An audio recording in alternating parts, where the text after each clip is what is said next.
ओम शांति स्वामी जी। सबसे पहले तो आपके जन्मदिन के अवसर पर और आपको नववर्ष की बहुत-बहुत शुभकामनाएँ।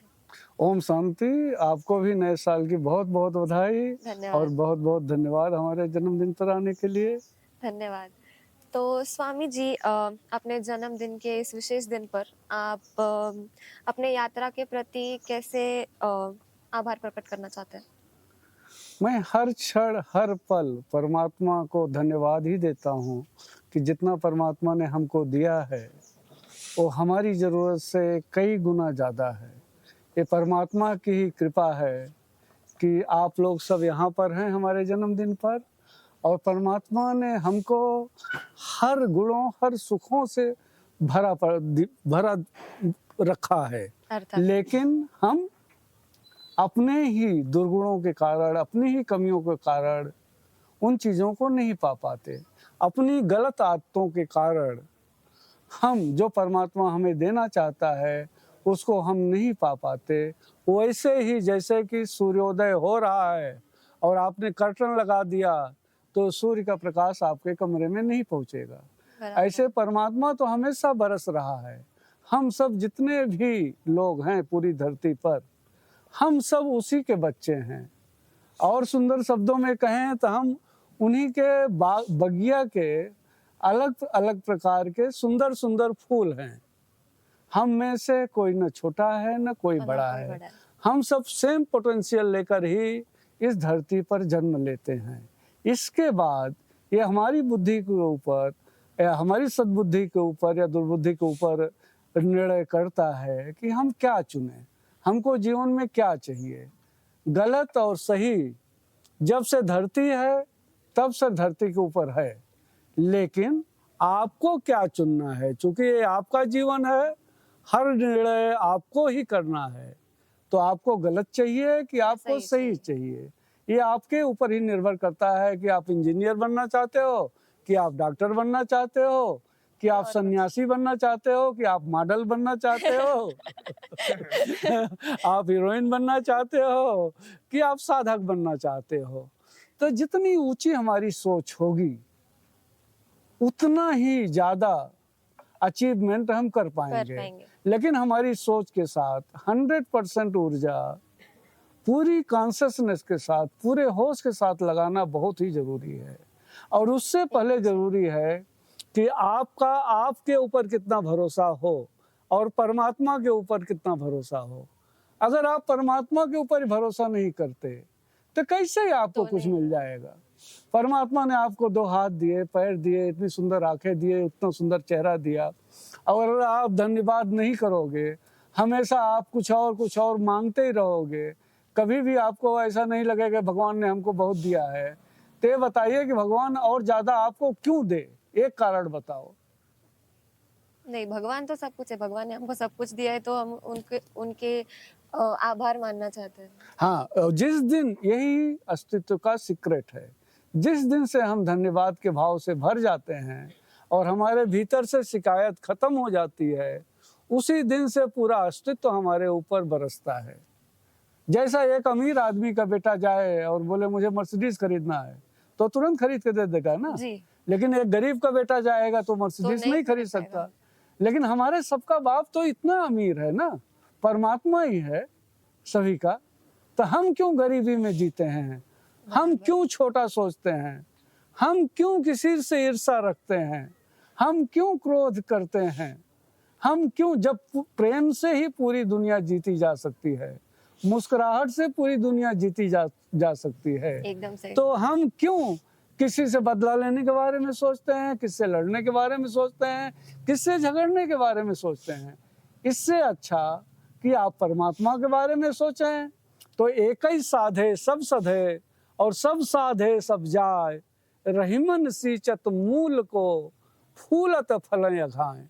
अगर आप झाड़ और पत्तों को पानी देंगे, तो झाड़ आपको फूल और फल नहीं नहीं देगा। देगा, लेकिन उसकी जड़ों को पानी देंगे, रहीमदास जी कहते हैं, तो पूरा झाड़ फूल और फलों से भर भर जाएगा। जाएगा। ऐसा ही हमारा जीवन है। इसमें अगर हम गलतियाँ नहीं करेंगे, तो हम असफल भी नहीं होंगे। और अगर सही। असफल भी होते हैं, तो तुरंत फिर ट्राई कीजिए। 1 बार, 2 बार, 3 बार, आप सफल ज़रूर होंगे। ऐसा अस्तित्व का नियम ही नहीं है कि अगर आप सत्य के मार्ग पर चल रहे हैं और आप अपनी पूरी ऊर्जा पूरे होश के पूर्वक लगा देते हैं तो न सफल हों, ऐसा संभव नहीं है। हम जीवन में तभी असफल होते हैं जब हम कोई गलतियां करते हैं। बस भाई, एकदम सही। है ना? और आज के इस शुभ अवसर पर आप अपने शिष्यों को क्या आशीर्वाद या संदेश देना चाहते हैं? आज के इस शुभ अवसर पर पहले तो मैं सबको बहुत बहुत धन्यवाद देना चाहता हूं कि सब लोग अपना कीमती वक्त निकाल के आए हैं, और नए साल की बहुत बहुत हृदय से सबको बधाई देना चाहता हूं। और मेरी तो सबसे यही प्रार्थना है कि हर व्यक्ति परमात्मा को याद रखे, हर व्यक्ति सत्य के मार्ग पर चले। श्री रामकृष्ण परमहंस जी कहते हैं, जब तक आप सत्य के मार्ग पर चलना शुरू नहीं कर देते, परमात्मा से मिलन की अपेक्षा तो छोड़ ही दो। परमात्मा से मिलन हो ही नहीं सकता अगर आप सत्य के मार्ग पर नहीं चल रहे हो। और ये तुम्हारी खाली गलतियां होती हैं, तुम्हारी खाली छोटी बुद्धि होती है कि जब आप सोचते हो कि मैं शॉर्टकट से पैसे कमा लूं, शॉर्टकट से आगे बढ़ जाऊं, मैं लाइफ में कंप्रोमाइज कर लूं। बिल्कुल ये तभी होता है कि जब आपका परमात्मा के ऊपर भरोसा नहीं होता। एक छोटी चींटी को भी खाना मिल जाता है, एक छोटी चिड़िया को भी भोजन मिल जाता है, वो भी अपने बच्चों को पाल लेती है। तो आपके पास तो सब कुछ है, मनुष्य होने के बाद भी आप क्यों भय में जीते हो? परमात्मा को ही नहीं, सबको धन्यवाद देना चाहिए। अगर परमात्मा आपके साथ है, अगर आप ये बात मानते हो कि परमात्मा के आप बच्चे हो, तो आप कैसे सोच सकते हो कि परमात्मा आपको कष्ट देगा? कोई माँ बाप अपने बच्चे को दुखी देखना चाहते हैं? तो परमात्मा हमको दुखी क्यों करेगा? ये हमारी ही गलतियां होती हैं, हमारी ही कमियां होती हैं, जिस वजह से हम दुखी होते हैं।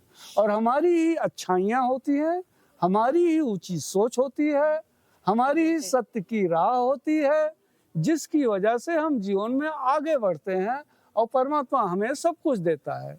अमीर से अमीर आदमी पूरी दुनिया का जब वो पैदा हुआ होगा तो माँ के पेट से तो खाली हाथ ही आया होगा ना। कष्ट तो सबको करना पड़ता है, कष्ट तो करना पड़ेगा, मेहनत तो करनी पड़ेगी, और मेहनत करोगे तो सब कुछ मिलेगा। और शॉर्टकट से चलोगे तो कुछ नहीं मिलेगा। हाँ, फिर ड्रग लेने लगोगे, फिर शराब पीने लगोगे, या कोई घर में पागल बच्चा पैदा हो जाएगा। मुझे एक कोई बता दो जो गलत तरीके से कमाया हो पैसा और वो व्यक्ति सुखी हो, नहीं। चाहे वो पॉलिटिशियन हो, चाहे वो कोई क्रिमिनल हो। आपको दूर से दिख सकता है कि उसका जीवन अच्छा है, लेकिन जाकर उसे परिवार को चेक करोगे, जिसने गलत तरीके से पैसा कमाया है उसका पैसा गलत तरीके से ही खर्च होगा, और जो मेहनत से खर्चा करेगा उसका सही तरीके उसका सही जगह पर ही जाएगा। एकदम। हाँ, जो हर महीने 30 दिन मेहनत करेगा वो जाके थोड़ी कहीं डिस्को में पैसा उड़ा आएगा। वो तो सोचेगा भाई इतने अपनी बीवी के लिए कपड़े ले जाऊं, अपने बच्चों के लिए कुछ खरीदूं, तो उसका जो आनंद आएगा वो आनंद जो है शराब पीने में या ड्रग लेने में नहीं आएगा। तो आपको अगर सचमुच कुछ सच में चाहिए, आपको सचमुच कुछ अगर रियल चाहिए, तो पहले आपको रियल बनना पड़ेगा। आप खुद को बदलो, आपकी दुनिया बदल जाएगी और आपके आस पास की पूरी दुनिया अपने आप बदलने लगेगी। लेकिन दूसरे को बदलने की कोशिश मत करो ना। यहाँ पति पत्नी को बदलने की कोशिश में लगी है, पति जो है पत्नी को बदलने की कोशिश में लगा है। क्यों भाई? जैसे हैं वैसे क्यों नहीं स्वीकार कर सकते एक दूसरे को? हाँ, वो बदलने में लग गए तो क्या ही, उसका अर्थ नहीं रहा। उसका कोई अर्थ नहीं रहा। तुम इतनी सुंदर हो इसलिए तुम्हें प्रेम करता हूँ, कल सुंदरता खत्म हो गई तो नहीं करता। हाँ, और कल तुम्हारा इतना बैंक बैलेंस है तो हर्षद को बहुत प्रेम करती हो, बैंक बैलेंस हर्षद का खत्म हो गया तो प्रेम खत्म हो गया। ये तो प्रेम नहीं है, तो बिजनेस हो गया ना भाई, बिजनेस, सीधा सीधा बिजनेस है। तुम ऐसे आजकल लोग मुझे बताते हैं कि शादियों में पूछते हैं कि मतलब लड़के की आय क्या है, लड़की क्या करती है, मतलब कितना कमाते हैं। हाँ, सब तो वही देखते हैं। पहले वही जब देखते हैं तो प्रेम कैसे होगा? प्रेम कहाँ से मिल जाएगा? प्रेम तो ऐसा होता था हमारे जमाने में कि मतलब अपने दूर से देखते थे छुप के झाड़ियों के पीछे से महीनों महीनों तक, फिर कहीं जाके कभी सामने आते, वो भी नहीं आ पाते थे कभी कभार। हाँ? और आज के जमाने में तो फटाफट प्रेम, फटाफट ब्रेकअप। हाँ? अगर एक बार सचमुच किसी को तुमने प्रेम कर लिया, वो प्रेम कभी जीवन में खत्म खत्म हो ही नहीं नहीं होता। सकता। एकदम अगर सही। जो प्रेम खत्म हो जाए, इसका मतलब होता है कि वो प्रेम था ही नहीं। प्रेम, सत्य, ध्यान, बोधिसत्व, समाधि, इनलाइटनमेंट, ये चीजें जो हैं ये फील की जा सकती हैं, ये की नहीं जाती, ये हो वो जाती हैं, अंदर से आनी ये चाहिए। अपने आप घटित होती हैं। ये तुम करने जाओगे, कर्ता नहीं बन गए तो फिर खो दिए। कर्ता बनते ही सब कुछ मामला बिगड़ जाता है। मतलब आपका परमात्मा जो कर रहा है उसके ऊपर भरोसा नहीं है। आप अपने आप को परमात्मा से ज्यादा बुद्धिमान समझ रहे हो। सही। बहुत अच्छा लगा ये सुन के। और इस यात्रा का सबसे सुखद अनुभव क्या रहा है आपके लिए? इस यात्रा का सबसे सुखद अनुभव ये होता है जब कोई दुखी व्यक्ति मेरे पास आता है और मुस्कुराता हुआ जाता है, तब हमें सबसे ज्यादा खुशी होती है कि आदमी ये बीमारी के लेके आया है, ये आदमी ये प्रॉब्लम लेके आया, ये आदमी पूरे डिप्रेशन में आया और इतने दिन में ठीक होके गया। ठीक होके ये अल्कोहलिक या ड्रगिस्ट कोई आता है तो उसका जब हम पूरा नशा छुड़वा देते हैं जी। और उसका नया जीवन शुरू हो जाता है, उसका परिवार सुखी हो जाता है, वो व्यक्ति सुखी हो जाता है, तो वही सबसे बड़ी खुशी होती है। जब हम किसी को, हमारे हाथों से किसी की कोई मदद हो पाती है तो सबसे ज्यादा खुशी का समय वही होता है जीवन में। और अगर मैं पूछूं तो आपका सबसे मेमोरेबल एक अनुभव रहेगा, एकदम जो याद है आपको? हाँ हाँ, ऐसे तो कई अनुभव हैं, लेकिन सबसे मेमोरेबल अनुभव जो होता है जब हम परमात्मा को जान पाए, जब हम खुद को जान पाए, जब हम उस स्टेज पर पहुंच पाए कि जहां हर व्यक्ति, हर वस्तु में परमात्मा दिखे, वही सबसे सुंदर अनुभव था, है और रहेगा। पूरा जीवन रहेगा। परमात्मा को पाने से कम का लक्ष्य जो है, मेरी दृष्टि में उसकी कोई कीमत नहीं है। भगवान बुद्ध, भगवान महावीर इतने बड़े राजा थे, सब कुछ छोड़कर वो जंगल क्यों चले गए? तो उन्हें सबसे जो ऊंचा है, जो सबसे बड़ा है, परमात्मा जो है, उसी को पाना था, उसके नीचे समझौता नहीं करना था। एकदम सही। आपको कोई बोलेगा कि हाँ चलो जाना है, मंदिर में जाना है, पूजा के लिए जाना हो, बोले नहीं नहीं आज तो मेरा जॉब है, आज नहीं आ पाऊंगी, कल आऊंगी।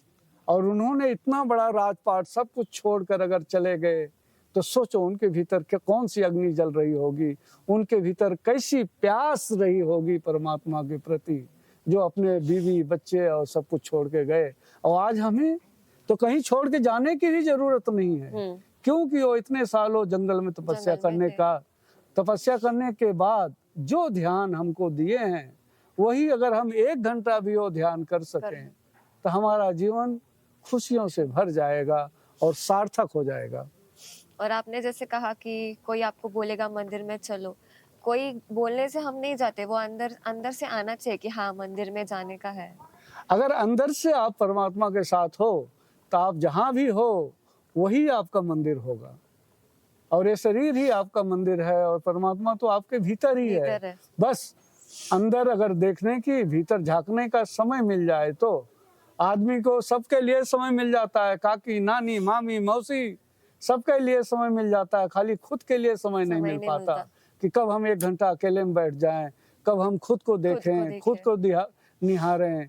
खाली हम इसी चक्कर में लगे हैं कैसे मेरा करियर बन जाए। अरे करियर बनाते बनाते अगर तुम बुढ़ी हो गई तो उस पैसे का क्या करोगे भाई, वृद्धा आश्रम में रख डाल दोगी क्या? अरे जीवन का जब आनंद लेने का समय है तभी लो ना। जिसको अपने वर्तमान को सुंदर बनाने की कला आ गई, उसी का पूरा जीवन सुंदर हो सकता है। जो भूत या भविष्य में जिएगा वो व्यक्ति कभी सुखी हो ही नहीं सकता। अगर आप अपने वर्तमान को सुंदर बना लेते हो, ये बुद्धि आपके भीतर है कि अपने इस समय को मैं कैसे इस्तेमाल करूं, आज के दिन में मुझे क्या करना चाहिए, तभी आपका पूरा जीवन जो है सार्थक होगा। क्योंकि जब भी आपके सामने आएगा वर्तमान भी आएगा ना। और यहाँ तो आज अगर आपको कोई दुख नहीं है तो आप 5 साल पहले जाओगे, 10 साल पहले जाओगे, 10 साल पहले मुझे साथ इसने क्या किया था, 2 साल पहले किसी ने क्या किया था, 1 साल पहले क्या हो गया था, और इसके बाद उससे भी तुम दुखी नहीं हुए तो भविष्य और में जाओगे। ऐसा नहीं हुआ तो, ऐसा हो गया तो फिर तुम सुख खोज रहे हो कि दुख दुख खोज खोज रहे रहे हो? हो। क्या खोज रहे हो भैया? हाँ, अगर सुख खोज रहे हो तो नाचो, गाओ, हंसो, प्रेम करो। हाँ, कोई शॉपिंग मॉल से तो सुख खरीद के नहीं लाओगे ना। एकदम उसके बराबर। लिए तो यही चाहिए कि आपको कितने लोग प्रेम करते हो दुनिया में, कितने ज्यादा लोग आपके बेल विसर हों, उतना ही आपका जीवन सुंदर होगा। लेकिन अगर आप अपने माँ बाप के आशीर्वाद को भूल गए, काका काकी के आशीर्वाद को भूल गए, दादा दादी के आशीर्वाद को भूल गए, तो उससे आप, तो नहीं होगा। हाँ, तो आप सोचोगे कोई एक नया बॉयफ्रेंड है आके आपको प्यार दे देगा, तो फिर वो नहीं, तो नहीं, समझ लो कि साल भर में रुलाने ही वाला है, रुलाने वाला है। साल भर बाद छोड़ के जाने ही वाला है। क्योंकि ना वो प्रेम कर रहा है ना तुम, धंधेबाजी का, सौदेबाजी का मामला है।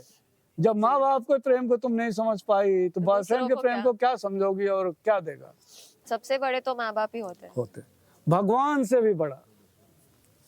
माँ बाप के अंदर ही भगवान है। हाँ, फिर से आपका कीमती समय देने के लिए बहुत बहुत शुक्रिया और आपको जन्मदिन की बहुत बहुत शुभकामनाएं। ओम शांति स्वामी जी।